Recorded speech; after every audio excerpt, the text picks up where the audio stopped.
जब हजरत नूह अलैहिस्सलाम अल्लाह के हुक्म से कश्ती बना रहे थे, हर रोज एक बूढ़ी मोमना औरत अपनी एक छोटी सी गठरी उठाकर उनके पास आती। वो कहती, ए अल्लाह के नबी, कश्ती कब रवाना होगी? नूह अलैहिस्सलाम मुस्कुराकर फरमाते, अभी देर है, वक्त आने दो। वो औरत वहीं बैठी रहती, पूरा दिन इंतजार करती और फिर शाम होते ही वापस चली जाती। ये सिलसिला कई दिनों तक चलता रहा। एक दिन हजरत नूह अलैहिस्सलाम ने उस बूढ़ी औरत से कहा, ए बूढ़ी अम्मा, जब जाने का वक्त आएगा तुझे बता दिया जाएगा। वो औरत सर झुकाकर चल दी, लेकिन दिल में ये यकीन लेकर बैठ गई कि जब कश्ती चलेगी नबी मुझे जरूर बुलाएंगे। वक्त गुजरता गया, फिर अल्लाह का अजाब आ गया। जमीन पर बारिश का तूफान आया, पानी हर तरफ फैल गया और नूह अलैहिस्सलाम की कश्ती रवाना हो गई। लेकिन नूह अलैहिस्सलाम उस औरत को बुलाना भूल गए। एक नबी से भूल? जी हाँ, ज़ाहिरी तौर पर ऐसा ही हुआ। तूफान थम गया, समुंदर की लहरें रुक गईं। कुछ वक्त बाद हजरत नूह अलैहिस्सलाम के दिल में आया कि चलकर उस शहर को देखा जाए जहाँ से सब कुछ शुरू हुआ था। वो अपनी कश्ती से उतरे और शहर की तरफ चले। जब शहर पहुंचे तो देखा हर तरफ वीरानी थी, तबाही थी, मगर एक कोने में एक झोंपड़ी से रोशनी आ रही थी। एक दिया जल रहा था। नूह अलैहिस्सलाम हैरान हुए, इतना बड़ा तूफान आया, सब कुछ डूब गया, लेकिन ये दिया कैसे जल रहा है? उन्होंने जोर से अल्लाहू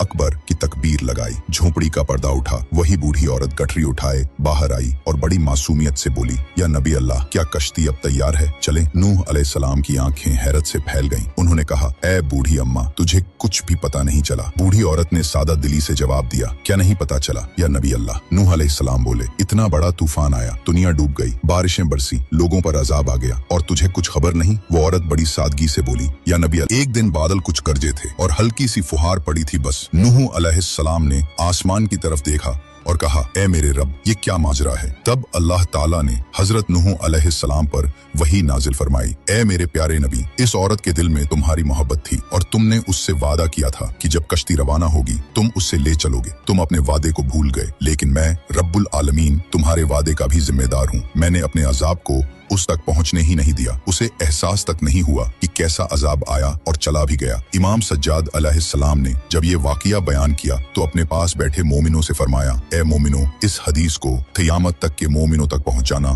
तुम पर वाजिब है। उन्हें बता दो, जो हमसे मोहब्बत करेगा क़यामत का अजाब जरूर आएगा, लेकिन जिस तरह उस मोमिन औरत को पता नहीं चला, हमारे मोमिनों को भी एहसास नहीं होगा कि कब क़यामत आई और कब गुजर गई। सबक थे, अल्लाह ताला अपने नेक बंदों की मोहब्बत का बदला कभी जाया नहीं करता। एक सच्चे मोमिन का अल्लाह और उसके नबी से जो दिल का रिश्ता होता है वो उसे अजाब से भी बचा लेता है।